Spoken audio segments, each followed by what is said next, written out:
आपके केस में भी ऐसा ही हो रहा है कि फाइल ली और फाइल। हेलो फ्रेंड्स, मैं हूं एडवोकेट नितिश बांका। आप है मेरे YouTube channel let's speak legal में। दोस्तों, आप मैट्रिमोनियल केसेस में फंस गए हैं।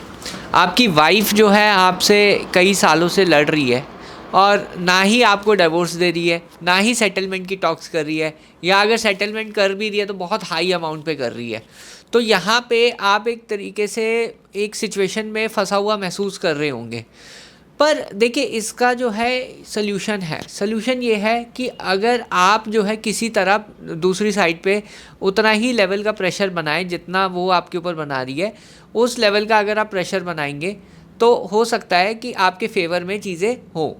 तो आज मैं आपके सामने ये एक वीडियो बता रहा हूँ जिसमें हम 340 को कैसे यूज़ कर सकते हैं, जिससे जो है आपके जो केसेस में उल्टा प्रेशर बनेगा, 340 का उल्टा प्रेशर बनेगा और 340 जो है आपके फेवर में आएगा। अभी मैं आपको ये बताने जा रहा हूँ कि कैसे आप ये सिचुएशन को अपने फेवर में यूज़ कर सकते हैं, कैसे आप 340 से प्रेशर बना सकते हैं और कैसे अपने मैट्रिमोनियल केसेस से बाहर आ सकते हैं। और दोस्तों, मैं जो है ये रियल लाइफ केस स्टडी बता रहा हूँ। रियल लाइफ केस स्टडी का मतलब ये है कि ये असली में हमने इम्प्लीमेंट किया है और कोई लिटिगेशन हमारी 9-10 साल से चल रही थी, उसको जो है हमने सॉल्व किया 340 CRPC का यूज़ करके। तो वीडियो को पूरा देखिएगा और मैं आपको जो है 340 CRPC या 379 BNSS का सही उपयोग बताता हूँ। देखिए, क्या होता है कि जब भी मैट्रिमोनियल केसेस में आप अभी फंसे हैं, आप अभी मैट्रिमोनियल केस में बहुत बुरी तरह से फंसे हुए हैं, तो क्या होता है कि आप जो है एक सल्यूशन की तलाश में रहते हैं। ठीक है, आप डिफेंड कर रहे हैं। डिफेंसिव स्ट्रैटेजी भी अच्छी स्ट्रैटेजी होती है, सबसे कारगर स्ट्रैटेजी होती है, बट ये हर केस में जो है ना सक्सेसफुल नहीं होती है, क्योंकि 70-80% केसेस में आपकी डिफेंसिव स्ट्रैटेजी चलेगी, बट कुछ केसेस में हमें काउंटर केसेस स्ट्रैटेजी इस्तेमाल करनी पड़ती है। अब काउंटर केसेस स्ट्रैटेजी में 340 CRPC या 369 BNSS आता है। 340 CRPC परजुरी का सेक्शन होता है और आप जो है इसे बहुत ही गलत तरीके से इस्तेमाल करते हैं, जिसकी वजह से ये फ़ायदे करने की जगह आपको नुकसान ही पहुंचाता है। इससे केस और लंबा चल जाता है और कोई इफ़ेक्ट दूसरी साइड पे नहीं आता है। देखिए, 340 CRPC आप क्यों फाइल कर रहे हैं या 379 BNSS आप क्यों फाइल कर रहे हैं? आप इसलिए फाइल कर रहे हैं ताकि वाइफ साइड पे भी उतना ही प्रेशर बने जितना अभी आपके ऊपर है फॉल्स केसेस फाइट करने का। जब उसने फॉल्स केसेस किए हैं तो परजुरी क्यों नहीं? बिल्कुल परजुरी आप फाइल कर सकते हैं, बट उसका एक तरीका है, एक प्रोसेस है, एक प्रोसीजर है। अब ये मैं प्रोसीजर डिस्कस करने वाला हूँ, पर उससे पहले एक गलती मैं आपको बताने जा रहा हूँ जो आप अपने मैट्रिमोनियल केसेस में करते हैं। अब गलती क्या है? गलती ये है कि 340 CRPC आप शुरू में ही फाइल कर देते हैं। आपने जैसे ही वाइफ ने कंप्लेंट डाली या कोई भी पिटीशन डाली, कोई मेंटेनेंस की पिटीशन डाली, कोई डिवोर्स की पिटीशन डाली, उसने डाल दिया आपके ऊपर 340 CRPC का मुकदमा। आपने डाल दिया वाइफ पे 340 CRPC का मुकदमा। आप सोचते हैं कि 340 CRPC हमने अब फाइल तो कर दिया है, अब गई वाइफ परजुरी में। बट क्या होता है, जज साहब जो क्या करते हैं, फाइल उठाते हैं, ये फाइल उठाई और ऐसे रख देते हैं। कोई आपकी सुनवाई नहीं होती 340 CRPC में। देखिए, कोई भी सुनवाई नहीं होती 340 CRPC में। ऐसा होता क्यों है? पर आज मैं जो है एक केस स्टडी बताऊंगा जिसमें आपको बिना एप्लीकेशन के भी 340 CRPC आप इनिशिएट कर सकते हैं। कैसे कर सकते हैं वो भी मैं बताऊंगा। पर होता ही है, जनरली यही होता है। कमेंट कीजिए अगर आपके केस में भी ऐसा ही हो रहा है कि फाइल ली और फाइल पटक दी, ऐसे होता है। तो ये चीज़ जो है मैंने बहुत सारे केसेस में देखे हैं। और फिर जो यही लोग सोशल मीडिया में या नॉर्मल बातचीत में यही कंप्लेंट करते हैं कि लॉ तो बायस है, 340 में कोई कार्रवाई नहीं होती, पत्नी को तो कोई सज़ा ही नहीं मिलती है, लॉ एक साइडेड है। ऑल दीज जो प्रॉब्लम्स जो आप फेस करते हैं वो उसकी कंप्लेंट करने लग जाते हैं।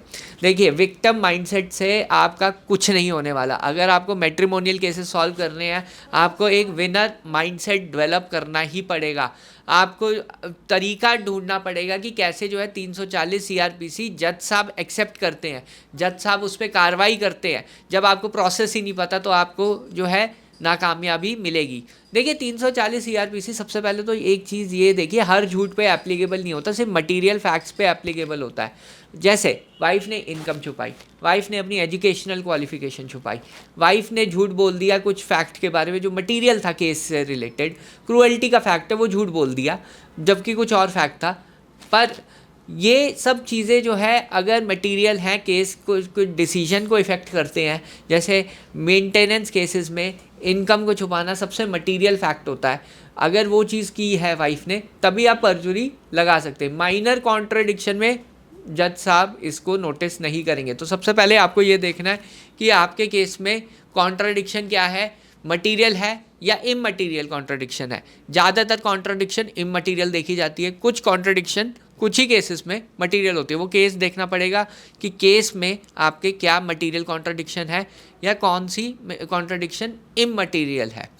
अब नेक्स्ट सवाल इसमें ये आता है, नेक्स्ट सवाल अब इसमें ये आएगा कि कैसे जो है अब हम 340 या 369 BNSS इनिशिएट करें। पहले आपको एसेस करना है अपना केस कि मटेरियल कॉन्ट्रडिक्शन है या इममटेरियल कॉन्ट्रडिक्शन है। अगर आपको जो है एक तरीके से इस वीडियो के बारे में और इन्फॉर्मेशन चाहिए, जानकारी चाहिए, तो मेरा व्हाट्सएप नंबर डिस्क्रिप्शन बॉक्स में है। आप अगर और जानकारी चाहिए, इस वीडियो से रिलेटेड कोई डाउट है तो आप उस पर व्हाट्सएप कर सकते हैं। दूसरी चीज़ है कि आप जो है जो 340 या 379 BNSS जो है उसको कैसे इनिशिएट करेंगे। अब हम इस पे आ जाते हैं। देखिए जब अब मटेरियल कॉन्ट्रडिक्शन दो तरीक़ों से ऑन रिकॉर्ड आती है। मटेरियल कॉन्ट्रडिक्शन का आना बहुत ज़रूरी है। सबसे पहले तो सिर्फ ये कह देना कि वाइफ झूठ बोल रही है वो काम नहीं करेगा, आपको वो कॉन्ट्रडिक्शन ऑन रिकॉर्ड लाना है। अब सपोज़ मैं एक एग्जांपल ले रहा हूँ, वाइफ ने झूठ बोल दिया वो नहीं कमाती है, ठीक है, सपोज़ वाइफ ने झूठ बोल दिया। आपने जो है एक प्रॉपर एप्लीकेशन लगाई और एम्प्लॉयर से डॉक्यूमेंट मंगा लिए, या वाइफ ने खुद ही स्टेटमेंट दे दिया जी हाँ मैं काम करती हूँ। अब क्या पहले कहती है मैं काम नहीं करती, अब कहती है मैं काम करती हूँ। आपको ये चीज़ जज साहब को पॉइंट आउट करके सुओ मोटो 340 इनिशिएट कराना पड़ेगा। सुओ मोटो मतलब आपको ओरल रिक्वेस्ट से 340 इनिशिएट कराना पड़ेगा, नहीं तो आपको एप्लीकेशन फाइल करनी पड़ेगी। तो ये दो चीज़ें आप कर सकते हैं जब आप 340 CRPC जो है लगाते हैं वाइफ साइड पे। दूसरी चीज़ है कि आप जो है जब आप 340 या 369 BNSS की कार्रवाई करते हैं तो दूसरी रिक्वायरमेंट ये होती है कि जो ऑन रिकॉर्ड आया है ऑन ओथ होना चाहिए झूठ। मतलब ये है कि ऑन रिकॉर्ड तो आ गया झूठ बट ऑन ओथ नहीं है, यानी वाइफ ने एडमिट ही नहीं करे। सपोज कंपनी जो है डॉक्यूमेंट ले आती है बट वाइफ ने एडमिट नहीं किया कि ये उसके डॉक्यूमेंट है, या कोर्ट ने स्टेटमेंट नहीं रिकॉर्ड की वाइफ की कि ये उसके डॉक्यूमेंट है।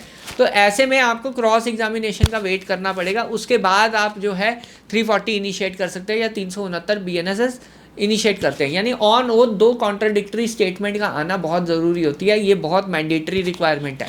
अब सपोज़ वाइफ ने क्वालिफिकेशन छुपाई, हमने क्या किया उसे कन्फ्रंट करे कुछ डॉक्यूमेंट कन्फ्रंट किए, पर वो जो है डॉक्यूमेंट उसने डिनाई कर दिया कि नहीं उसके नहीं है, तो ऑन ओथ कॉन्ट्रडिक्शन तो नहीं आया। उसके बाद कोर्ट ने खुद इंक्वायरी इनिशिएट की या फिर आप अपना एविडेंस लाते हैं तब प्रूव होता है कि वो डॉक्यूमेंट ठीक थे जो डॉक्यूमेंट वाइफ ने डिनाई किए।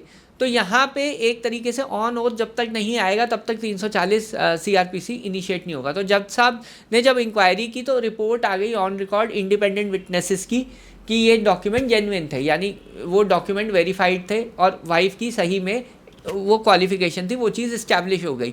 तो जब ऑन ओथ जो है दूसरे विटनेसेस भी गवाही देंगे तब भी झूठ पकड़ा जाता है। ज़रूरी नहीं है वाइफ हमेशा जो है सच ही बोले। तो कोर्ट ने वाइफ का कंडक्ट देखा, हमने पॉइंट आउट किया वाइफ का कंडक्ट कि जब हमने इनको डॉक्यूमेंट कन्फ्रंट कराए थे तो इसने झूठ बोला कि ये इसके डॉक्यूमेंट नहीं है, और अब जब आपने इंक्वायरी की है तो ये पाया गया कि ये आपके इसके डॉक्यूमेंट्स हैं। तो यहाँ पे देखिए ऑन ओथ दो स्टेटमेंट्स आ गई हैं जिसमें इंडिपेंडेंट विटनेसेस की स्टेटमेंट क्रेडिबल होती है रादर देन जो कंप्लेनेंट कह रही है। तो वहाँ पे जो है झूठ क्लियरली एस्टैब्लिश हुआ और 340 इनिशिएट हुई। अब ये केस 9 या 10 साल से चल रहा था और 340 पढ़ते ही ये केस सेटल हो गया। तो ये चीज़ देखिए कि कितनी इफेक्टिव है 340 की स्ट्रैटेजी। अगर आपको अपने केसेस में 340 की स्ट्रैटेजी इस्तेमाल करनी है तो मेरा एक आर्टिकल है वो ज़रूर पढ़ लीजिएगा, डिस्क्रिप्शन बॉक्स में उसका लिंक है, मैंने सारी की सारी स्ट्रैटेजी उधर लिख रखी है। तो आप एक बार ज़रूर वो देख लीजिए जो मैं आपको बता रहा हूँ आर्टिकल। और कोई भी आपको डाउट है, क्वेश्चन है तो मेरा व्हाट्सएप नंबर डिस्क्रिप्शन बॉक्स में है, आप जो है डाउट्स अपने उधर पोस्ट कर सकते हैं। बहरहाल वीडियो देखने के लिए बहुत बहुत धन्यवाद। Thank you very much.